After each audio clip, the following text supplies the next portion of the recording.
Hello everyone, welcome back to our channel. मेरी पूरी cook spot family, सब लोग कैसे हो? आशा करती हूँ आप सभी एकदम स्वस्थ हो और अपने घरों में सुरक्षित हो। बस यही अभिलाषा की अभिलाषा है। आज ट्यूसडे है और शाम के 6 बज रहे हैं। वही रोज की जैसा ही मैं रात के खाने की शुरुआत करने वाली हूँ। तो आज मैं रात के खाने में क्या बनाऊंगी वही आपके साथ शेयर करने वाली हूँ। आइए देखते हैं हमारा आज का रूटीन। शुभम के हाथ में चोट लग गई थी ना, उसके बाद फिर दीपावली आ गई, दिवाली वेकेशन थे उसके ट्यूशन क्लास में। तो अब उसकी 15 से स्टार्ट हो गई हैं क्लासेस। तो ट्यूशन क्लास के लिए जाता है, आज भी गया है साइकिल से। तो अब वो आने ही वाला है, तो उसी की राह देख रही थी मैं कि वो आ जाए। और गुप्ता जी तो 6 के बाद ही आ रहे हैं, आजकल थोड़ा लेट हो जाते हैं आने में। तो बस अब मैं अपने काम शुरू करने से पहले ही फ्रिज से मैंने लौकी निकाल ली थी और पपाया रखा है कि कट कर लेंगे। तो पपाया काटूंगी तो इन लोग को पहले दे दूंगी खाने के लिए और उसके बाद फिर मैं अपना काम करती रहूंगी।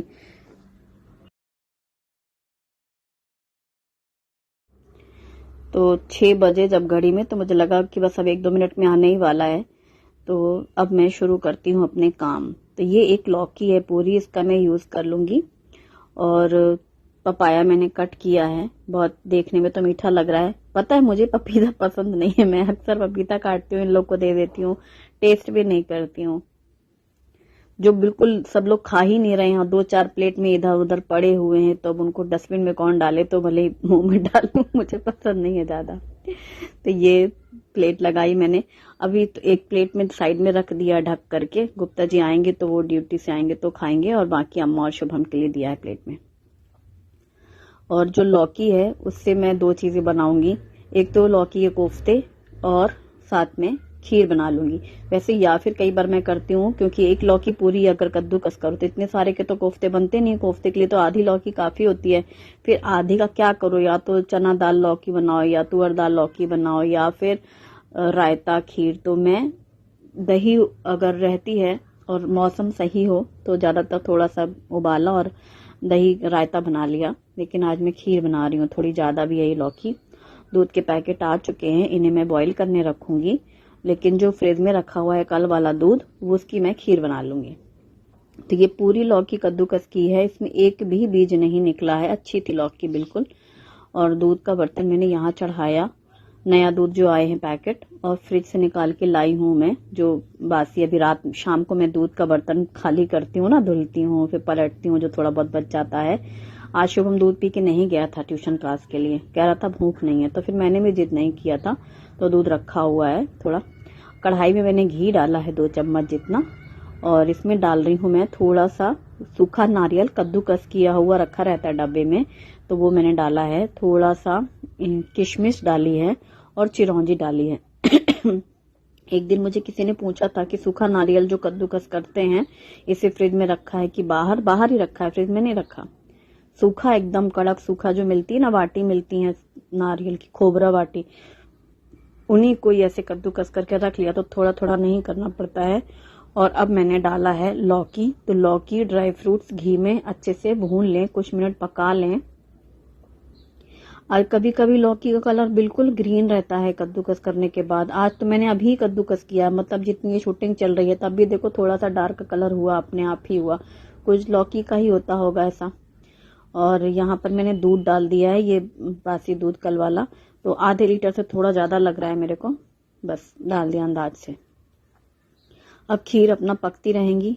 अब यहाँ पर हम कोफ्ते की तैयारी करेंगे। ये बेसन मैंने चक्की में पीसा था, हल्का सा रवेदार दरदरा सा है जो रवादार। तो इससे मैं देख रही हूँ जो चीजें बनती हैं उनका टेस्ट ऐसा लगता है जैसे ये पहली बार इतनी अच्छी बनी है। आज जो कोफ्ते बने थे ना, बहुत सॉफ्ट बने थे, एकदम गोल शेप में बने हैं और बहुत ही अच्छा स्वाद आया है। हल्दी, लाल मिर्ची पाउडर, थोड़ा सा धनिया पाउडर, थोड़े से जीरे भी डाले मैंने, और ये नमक डाला है, बेसन डाला है। और बेसन लौकी सब मिक्स करेंगे। पहले मैंने सोचा कढ़ाई चढ़ा देते हैं, तो सरसों का तेल डाल करके मैंने रख दिया गैस पर, ताकि वो गर्म होता रहे, तब तक मैं यहाँ इनको मिक्स कर रही हूँ। कद्दूकस की हुई लौकी करीब 2 कटोरी रही होगी। बेसन अंदाज से डाला है मैंने, तो 1 कटोरी जितना बेसन लगा होगा। और नमक, हल्दी, लाल मिर्ची, थोड़ा सा धनिया पाउडर और जीरा, गरम मसाला नहीं डाला मैंने। और ये इस तरीके का अच्छे से मिक्स कर लिया। पानी की कोई ज़रूरत नहीं हुई, और जो रवेदार बेसन है इसकी वजह से बाइंडिंग काफ़ी अच्छी हुई है, मतलब लेबलेबी सी नहीं है कि ऐसे गीला गीला नहीं हुआ। यहाँ खीर को मैं लगातार बीच बीच में हिलाती जा रही थी। और अब मैंने चीनी डाली है, करीब 4 चम्मच जितनी चीनी, छोटी चम्मच जितनी। कम ही डालती हूँ मैं चीनी अक्सर मीठी दूध वाली चीज़ों में। और गुड़ डाल रही थी लेकिन नहीं डाला, ऐसे ही। लौकी की खीर है, मैंने सोचा पता नहीं कैसा स्वाद दे। चावल की खीर में डाला था अभी लास्ट टाइम मैंने गुड़, आज चीनी ही डाली है। और मैं ये गोल गोल बॉल्स डाल रही हूँ तो हाथों में ही वो इतना मस्त गोल शेप आ रहा है। ये देखो, गीला नहीं है ना, बैटर गीला होता है तो वो फिर ड्रॉप करो तो गिरता है, वैसा वाला बनता है। मस्त गोलू मोलू से हमारे कोफ्ते तैयार हो गए हैं। और आज बहुत तेज नहीं पकड़ रही थी तभी डले हुए हैं। जब वो अच्छे से एक बार में हुए एक साइड से डार्क ब्राउन, फिर मैंने उनको ऐसे धीरे धीरे पलटने की कोशिश करी है। आज मेरी दोनों बहुओं का इस्तेमाल किया है मैंने, काम पे लगाया है। मतलब एक छोटी वाली को खीर बनाने पे और बड़ी वाली को सब्जी बनाने पे। तो यहाँ पर इसी में मैंने फिर तेल डाला, तो देखो इसमें फैला फैला सा तेल रहता है। और जो तीसरी बहू आई है वो थोड़ी सी गहरी है, उसमें मतलब डूबती है पकौड़ियाँ। ये अंतर देखना, देखो ये फैली फैली सी है ना कढ़ाई, तो फैल जाता है तेल। और ये तो छोटी प्यारी क्यूट सी, इसमें मैंने अब डाली है इलायची पाउडर। आज वो मेरी इलायची पाउडर का जो जार है ना वो खाली हो गया है। रोज सोचती हूँ कि आज पीस के रख लूंगी, खट्टे जो पीसना है, फिर आलस से आ जाती हूँ। आज फिर आलस कर दी, 2 इलायची पाउडर बनाया और डाला खीर में। लेकिन पता है ये खट्टा एक बार पैकेट पूरा पीस के रख लो तो वो खूब दिन चलता है, महीनों। उसमें कम कम इलायची यूज होती है। अब इसमें क्या 2 पीसेस दोनों ही डालनी है ना, उसमें चॉइस होती है इतना सा पाउडर डालना है या कितना डालना है। पर देखो अभिलाषा आलस कर गई। ये काम दूसरी तीसरी बार हो रहा है उस दिन पूरन पोले में भी मैंने जायफल और इलायची पीस के डाली थी अलग से, उस दिन से खाली है डब्बी, वो पीसूंगी और यहाँ हमारे कोफ्ते अच्छे से ब्राउन हो गए और इनको मैंने प्लेट में निकाल लिया है। और एकदम ड्राई से, ऐसे नहीं कि ऑयली। खीर को मैंने पलट करके रखा है भगोने में, जिसमें दूध था बासी वाला, उसको धो लिया था पहले। और यहाँ पर कढ़ाई में से तेल कम किया है। अब ग्राइंडर जार में हरी मिर्ची, लहसुन और अदरक, ये तीनों चीजें डाली हैं। साथ में 2 मीडियम साइज के प्याज कट करके इन्हें भी डाला है। अदरक, लहसुन, हरी मिर्ची और प्याज में एक साथ पूरा ग्राइंडर जार में डाल करके पेस्ट बना लिया मैंने। तैयार हो गया पेस्ट। और तेल मैंने कढ़ाई में कम किया हुआ है। अब बाकी का तेल गर्म होते ही तेज पत्ता और जीरे का तड़का लगाया है। खड़े मसाले मैंने आज नहीं डाले हैं, थोड़ा सा सिंपल वाला और थोड़ा मसाले वाला वैसा सब्जी बनाने जा रही थी। तो फिर अब मैंने ये डाल दिया है पेस्ट, इसे अच्छे से भूनना है एक ही साथ है सब, अदरक, लहसुन, हरी मिर्ची और प्याज वगैरह। और अब मैंने सूखे मसाले डाले हैं, तो हल्दी पाउडर, धनिया पाउडर और लाल मिर्ची पाउडर। थोड़ा सा अब मैंने डाला है गरम मसाला। ये 4 सूखे मसाले डालती हूँ मैं ज्यादातर सब्जियों में।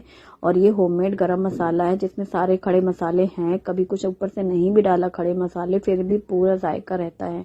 अब ये मैंने टमाटर एक बड़ा साइज का था, उसे पीसा है उसी जार में, और ये मैंने पेस्ट डाल दिया है।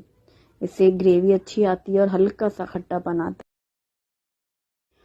और बस सूखे मसाले डालने के बाद ही जब मैंने टमाटर डाला है, फिर अच्छे से इसको भून लिया है, तो सब साथ में अच्छे से पेस्ट तैयार हो जाता है। धीमी आंच में भूनेंगे तो तेल जो है ऊपर सेपरेट सा होने लगता है, छिट्टे छिट्टे से दिखते हैं और मसाला अच्छा भुनता है। और जितना अच्छा मसाला भुनता है ना, उतना ही अच्छा ग्रेवी में टेस्ट भी आता है और टेक्सचर, जो कलर आता है ना सब्जी का, वो आता है। हालांकि लाल मिर्ची मैंने कम ही डाली थी, आधी चम्मच डाली थी, क्योंकि मैंने हरी मिर्ची का यूज किया था। फिर भी सब्जी का कलर बहुत अच्छा आया। अब मैंने पानी डाल दिया है और ग्रेवी थोड़ी पतली रखते हैं, थोड़ा, क्योंकि जब हम डालते हैं ना बॉल्स कोफ्ते तो फिर वो पानी सोख कर लेते हैं, तो फिर गाढ़ी हो जाती है सब्जी।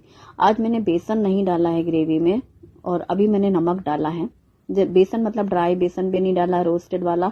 और ना ही ये जो बैटर का थोड़ा सा बचता है, कई बार मैं डाल देती हूँ ना, फिर उससे सब्जी गाढ़ी बहुत हो जाती है। तो शुभम ने बोला था थोड़ा पतला वाला बनाइएगा रस्सा, तो इसलिए आज मैंने ना बेसन डाला है ग्रेवी में, ना ही वो बैटर का भी डाला है, घोल के भी नहीं डाला। तो उसको ना ऐसे मटर पनीर की भी सब्जी में शुभम को थोड़ी पतली ग्रेवी पसंद है। अब अच्छे से उबाल आने लग रही है, तो मैंने यहाँ पर कोफ्ते डाल दिए हैं। और जो अभी साइड में कुकर चढ़ाया इंडक्शन में, उसे मैंने राइस लगाया है। बस चावल है, पानी और 1 चम्मच घी और थोड़ा सा नमक डाला है, तो वहाँ चावल तैयार हो जाएंगे। सोच रही थी बनाऊं कि नहीं बनाऊं बनाऊं कि नहीं, जाऊं बनाऊं, फिर सोचा बना ही लेते हैं। कोफ्ते वैसे जो सब्जियां होती हैं मसाले वाली थोड़े से चावल के साथ खाओ तो टेस्टी लगता है, इसलिए भी चढ़ा दिया मैंने। और यहाँ गैस बंद की और हमारे कोफ्ते तैयार, ऊपर से धनिया पत्ता कटा हुआ डाला और परफेक्ट सब्जी। अब मैंने फ्रिज से खीरे निकाले हैं। देखो कभी कभी मैं काट देती हूँ, रोज नहीं काटती हूँ रात में आज ऐसे ही मन कर गया। वही है ना, दिन में तो मतलब कटता ही है, कभी कभार दिन में जैसे नहीं खाया किसी ने, मन नहीं हुआ, फिर पड़े हैं फ्रिज में, जितनी बार खोलो दिखता रहता है कि रखा है चीज, तो मैंने काट दिया है। क्योंकि खाने वाले शौकीन जो हैं खीरे में वो गुप्ता जी हैं, और वो रात के खाने में प्रॉपर उनका हो पाता है, इसीलिए। और सब्जी धनिया पत्ता डालने के बाद मिक्स किया, और ये देखो अभी ठहरी ना थोड़ी सब्जी, कलर देख रहे हो रेड रेड सा एकदम। गर्म थी कढ़ाई तो मैं थोड़ी देर रुक गई, मैंने कहा भी रुक के पलटती हूँ, तब तक खीरा काट लेती हूँ। यहाँ चावल पक गए हैं। अब खीर और कोफ्ता तैयार हो गया, यहाँ पर चावल भी तैयार हो गए। मैंने इंडक्शन बंद किया और कुकर को रखा साइड में, ताकि मैं इंडक्शन हटा सकूं यहाँ से। और फिर आटा निकाला है, थोड़ा सा नमक डालती हूँ मैं आटे में, और थोड़ा थोड़ा पानी डालते हुए फिर आटा तैयार करती हूँ। इतने साल से आटा गूंथती हूँ, रोज का काम है, और लेकिन कभी भी मैं पानी ऐसे ढाम से ज्यादा नहीं डालती वरना वो आटा गीला हो जाता है। हर बार ही वही थोड़ा थोड़ा डालते हुए फिर जितनी जरूरत हो उसके हिसाब से डाल के फिर मलना। और अब मैंने तवा रखा है, रोटियों के लिए बॉल्स तैयार करी हैं और फटाफट से रोटियां बनानी शुरू करी। जब ये टाइम आता है लास्ट वाला कि रोटी सिक रही है, तब बड़ा रिलैक्स लगता है कि चलो सब्जी चावल और जो भी चीजें बनानी होती हैं वो ऑलमोस्ट तैयार हो गई हैं। मतलब अगर कोई पूछे कि खाना लगाने में कितना टाइम है, तो ऐसे निकलता है ना, अरे खाना रेडी है, ये चीज हो जाती है। और गुप्ता जी आए हैं, देर से ही आए हैं, फिर वही उनका आने के बाद हाथ मुंह धोना ही करना। उनके प्लेट में कट्टे रखे थे पपीता, तो दे दिया था, उन्होंने भी पपीता खा लिया। और यहाँ रोटियां बन गई, घी लगा के मैंने सारी रोटियां कैसरोल में रख दी, जैसा कि रोज रखते हैं। और धुला हुआ कैसरोल था, दोपहर में जैसे खाना वाना बना फिर धुल लेते हैं, ऐसा रोज का काम है मेरा। कई बार एक आध रोटी रात की बची ना, तो फिर नीचे पार्किंग में कुत्ते आते हैं, शुभम या उनके पापा जाके वहां पे रखाते हैं, फिर बर्तन धुलना है तो कर लेती हूँ। कई बार शाम को शुभम ट्यूशन जाता है, और मेरा दोपहर वाला जो कैसरोल धुला मैंने, और एक दो रोटियां रखी शुभम को दे देती हूँ पॉलिथीन में, तो उसको पता है वहीं रखता है, वो वहीं से खा भी लेते हैं कुत्ते। और यहाँ पूरा काउंटर टॉप साफ कर दिया है। बर्तन धुल रही हूँ मैं। आज कुकर भी है चावल वाला, बड़ी रानी बहू रानी है, सब्जी बनाया उन्होंने, और छोटी वाली ने खीर बनाई।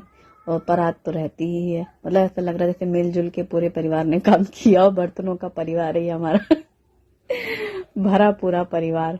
बास्केट एक के बाद फिर इसी तरीके से फिर वो ओवरफ्लो होता है, क्योंकि जब भरा पूरा परिवार बनाता है मिलजुल के खाना, फिर निकलते हैं भोज थाल। और जब वो भोज थाल लोग वैसे ही बड़े बड़े से हैं, वो रख दो, फिर तो ऊपर से उनकी टोपी लग जाती है, कैसरोल हो जाते हैं, फिर ये डोंगा अभी तो खाली होते हैं कढ़ैया। और जब खाना पीना हो जाता है, अब डोंगे फ्रिज में रखने में कोई चीज तुत्ती सी बची, कटोरी उनको फ्रिज में ठिकाने लगाना फिर वो डोंगे खाली होते हैं। ये प्रोसेस चलता रहता है, और मैं अपनी आदत से मजबूर की कढ़ैया रखी हो, बाद में इकट्ठे खाली कर लो मीनू, नहीं ऐसा ही है, चाहे मेरी शूटिंग ना भी हो, वो मेरी आदत बन चुकी है। जैसे होता है ना किसी किसी की वो आदत छूट नहीं सकती, वो वाले हाल है। अब मुझे करना होता है, मुझे बाई का डांट खाना तो है नहीं कि डांट खाऊंगी कि क्या मैडम इतने बर्तन निकालती हो, कौन डांटने वाला डर भी नहीं है। तो इसलिए अपना खुद ही बर्तन निकालती रहती हूँ, खुद ही धोती मांजती रहती हूँ। और अब मैं थाली लगा रही हूँ। और आज के हमारा सिंपल डिनर यही है, कोफ्ते, रोटी, चावल, खीर और सैलेड। गुप्ता जी प्याज खाने के भी शौकीन है, कच्ची प्याज के। काटी नहीं मैंने, मतलब भूल गई थी, मेरे तो ख्याल में नहीं था, खीरा काट दिया फिर भूल गई। अभी खाना खाते वक्त उन्होंने बोला कि मीनू प्याज काट दोगी क्या, तो फिर मैंने एक प्याज काट के उनकी थाली में दिया उनको। कई बार ऐसा होता है, हरी मिर्ची तो उनको मतलब कंपल्सरी चाहिए होती है, कंपल्सरी चाहिए ही चाहिए होती है, चाहे कितना भी तीखा चटपटा खाना बना हो, उनकी आदत में है, तो उनको हरी मिर्ची देनी रहती है। और बस सबको खाना वाना खिलाया। खाना खाने के तुरंत बाद मोस्ट इम्पॉर्टेंट शॉट होता है घर में आजकल, इतनी मुझे हंसी आती है। पहले तो हम लोग बाद में लिया करते थे, क्योंकि सब बैठे रहते थे, अभी अम्मा की वजह से कि पहले से ले लो कि भाई खाना खाया, उन्होंने हाथ धुला, वो अपने कमरे में निकल लेंगी इससे पहले फिर बाय करा लो, क्योंकि फिर अब वो लेट गई, फिर उनसे कहो कि आइए बाय के लिए, तो वो मतलब अच्छा नहीं लगता, कभी किया ही नहीं। इसलिए ये जुगत लगाई थी कि जैसे ही वो अंदर जाने लगे इसके पहले बाय के लिए पूरी सेना तैनात थी। मैंने फटाफट बर्तन धुले और आके टाटा बाय बाय कराया इनका सबका, और फिर सब अपने अपने ठिकाने में, मतलब गुप्ता जी सोफे में वो अपना मोबाइल लेके, वो न्यूज चल रही है, फिर शुभम बीच में टीवी के चैनल चेंज कर रहा है, और मैं शुभी से बात करने के लिए इसी समय बैठी फोन लेके कि आज खाना खा रही हूँ, अगर फोन जैसे ही आएगा तो बात कर लूंगी। और मैं जब इतनी देर खड़ी रहती हूँ ना, तो जब मैं टिक के बैठती हूँ चेयर में खाने के लिए, तो एक पैर में दूसरी वाली चेयर में रख लेती हूँ, तो मुझे बड़ा रिलैक्स लगता है। जैसे समझ रही हो ना, इस कॉर्नर वाली चेयर में मैं बैठी थी ना, तो मेरा जो पैर है वो मैंने बगल वाली चेयर के ऐसे नीचे को लगी रहती ना लकड़ी, वहां पैर रख के ऐसे खाती, तो मुझे पीठ में टिक के बैठने को आराम मिलता है। खाना खाया, फिर थाली धुली, फिर वो जो बर्तनों का पिटारा जो बोल देते हैं ना, ठिकाने लगाने वाला, वो सब करके फिर धो मांज के फिर एक बार गैस का पूरा वो साफ कर दिया, गैस के आसपास आजू बाजू जहाँ वो इंडक्शन रखती हूँ, तब होता है फाइनल टचअप। और इसके बाद मैं अपने शयन कक्ष में जाती हूँ आराम खाने में। कल फिर मिलेंगे हम लोग। Thanks for watching. और सो के उठते ये पिटारा भी खाली करना होता है। पहले मैं रात में ही करती थी, जब शुभी थी ना, हॉल में बैठी रहती थी, बर्तन सूख जाते थे, फिर मैं रखती थी। अब मैं